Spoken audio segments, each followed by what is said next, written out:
So glad to finally have you on my show. I've been wanting you for so long. Tell our viewers about what you do. Yeah, first, before we do that, though, Spark, I gotta just tell you sincerely, I'm so happy to be here. And then when Herschel said it, it's a privilege to be here. Oh, thank you. I sit there and watch you and Russell. I said, man, my God, you make the stuff, you make the people feel right at home. I feel right at home. And what I do is I'm self-financing. I'm self-developing an apartment complex. I'm spending my money, and me and the guys is over there. I rushed today, rushed home and shaved and make sure that I look nice for Spark. You look great. I love you. And also, what I created a podcast, the Doug Bess Show on YouTube. And so, what's the Doug Bess Show? It's a podcast for the people. I'm not trying to make no money, but I want the podcast to grow. I want it to be something similar to the Breakfast Club, Charlemagne the God, and we talk about real life issues. We had a prostitute on there. We had people on there. Yesterday, a guy, Johnny Nillum, he ran the recreation department for years, and he was the head of the NAACP. We had people on there from the bank. We had people on there from this. We had Nick Richardson. He's running for city council, District 6. And another young lady on there named Jalen Swank. She's running for city council, District 3. And it's just a show for the people. And I just want to give back to the community. And earlier you were saying, what's the dirt on it? So, we talking right now. And then what I want to do is, God's been good to me. The city of Fresno's been good to me before, I lived a life in the street, but I made a bunch of money. And I know you're supposed to talk Was about it here? Was it in Fresno? Okay. Fresno. Yeah, so I made a bunch of money, and I got a successful tax office, very successful tax office. My office be like McDonald's. It'd be so many people, and at the end of the tax season, we'd be ready to get out the country for a couple of months, and we do. We travel all over the world. We were in Italy, Rome, Italy, and we were at the Vatican. 3 blocks from the Vatican, it's a homeless encampment. I couldn't believe it. And you were in Paris, France. We waited for 5 or 6 hours to go into the Louvre. I know you travel a lot. And I said, man, I got to see the Mona Lisa. I got the Mona Lisa looks like Sparkle. Yeah, but Sparkle and everybody out there. So we waited in line all those hours. The Mona Lisa is just a little small. It's so oh small. My God. Yeah, so Sparkle, that's it. And I'm happy that you allow me to be on your show. And I watch you, and I'm gonna incorporate some of the stuff that I see you do to make the Doug Best Show more professional. Okay, so I've seen your show, and what I wanted to ask you, all I've ever seen are local people. Do you also ever interview people outside of that, or outside of local? Yeah, I will. But what happens is, I bought all the equipment. I had the guy Cal from here come down there and set it up. Nice. I had somebody from the Guitar Center come in and do something. They didn't know what they was doing. I paid them. Then I had somebody else from Fresno State come in. Finally, I came here and I had Cal. You know Cal? Yeah, Oh, that's Cal great. was the absolute best. Straight shooter. He's not no BS artist. Told me, I said, whatever we need, we buy. He came and he set everything up. So we did 16 podcasts so far. And then, the reason why the podcast is not growing as fast as it probably could, because most of my time is spent on that apartment complex over there. We about 80-90% dead. And absolutely we would encourage people from outside the metropolitan area to come be on the show. Oh, it always just takes time. It's word of mouth and it grows. Mm-hmm. That's really cool. And so your tax season's your busy time. So what do you do with the taxes? When's a good time that we should come to you? Yeah, so what happened is I've been in the tax business for this will be my 11th year. And I got like a built-in base of people that comes, about 1,000 people. And so when I get there in the morning, I got a lot of people. And me and my senorita, and I got 3 people that works for me. I usually get out of the office about 1:30, 2 o'clock in the morning. Wow. That's a lot of people. And so what happens is when you got the EFIN license, that's what they call it. When you're an ERO, you got you got the ability to pass out checks. So usually I just let the people do the data entry, but all the technical stuff, I guard it. Yeah, you could say that, I might have a trust issue, but people might try anything, cause you got access with the banking.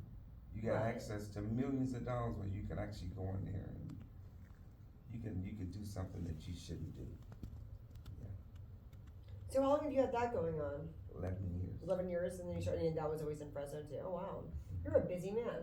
I'm a busy man, but so what happened, I stay busy so I don't get involved in no mischief. Did I say that right? Yeah, just. So what made you decide to do this, tackle this apartment complex? How did that come about? What I got over there previously to that, I had a successful tree trimming business. That's what my dad did for 47 years.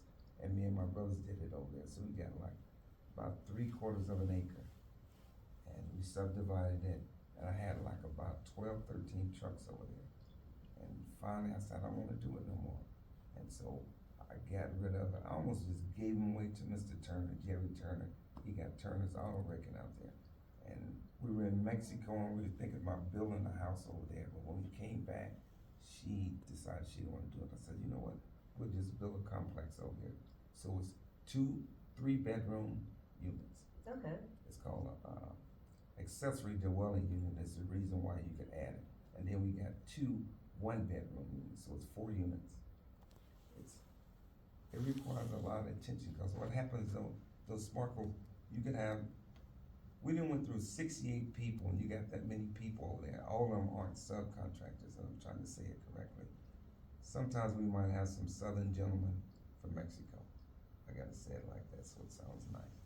And sometimes the people don't necessarily do what they're supposed to do, and you gotta stay there. When I gotta sit there and babysit you, I can't do my job. But we gotta make sure that everything follows all the codes and all the inspections pass. But I'm enjoying it. Wow, that was something to tackle on. Yes, it's.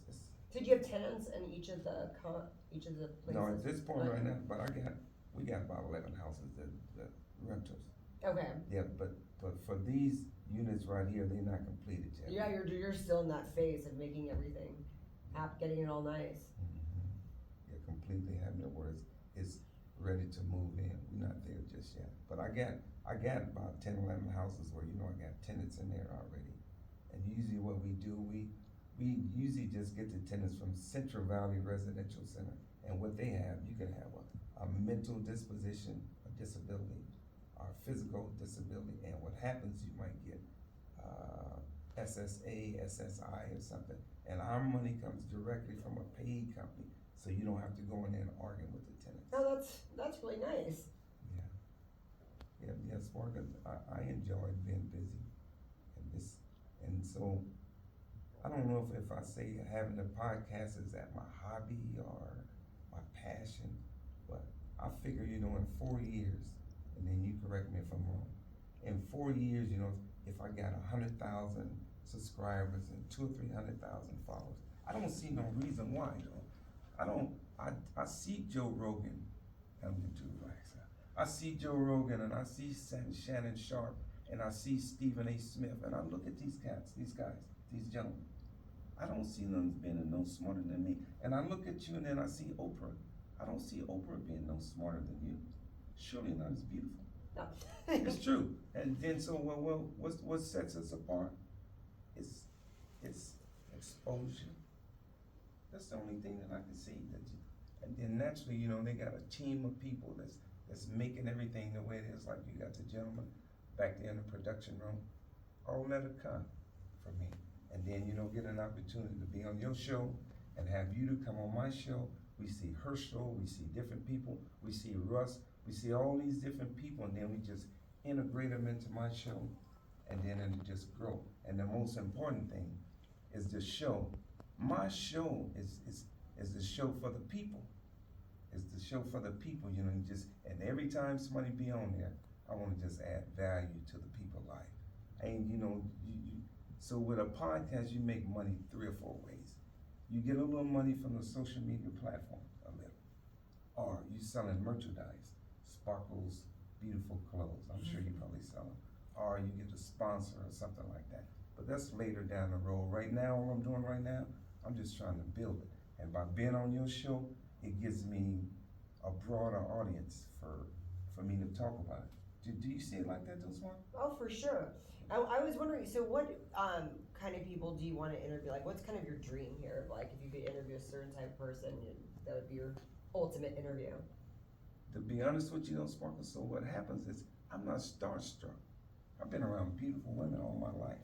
And I done had some money for a long time. I don't know if you should talk about that. So I'm not, if it would be beautiful, they got some guy too short and sugar free. They're supposed to be coming to the convention center. But somebody told me the other day, you got to pay them. I'm not paying nobody to come on my show. Oh, I won't either. I'm not gonna do it, but I know in order for the show to grow, you need those stars. But I figured just in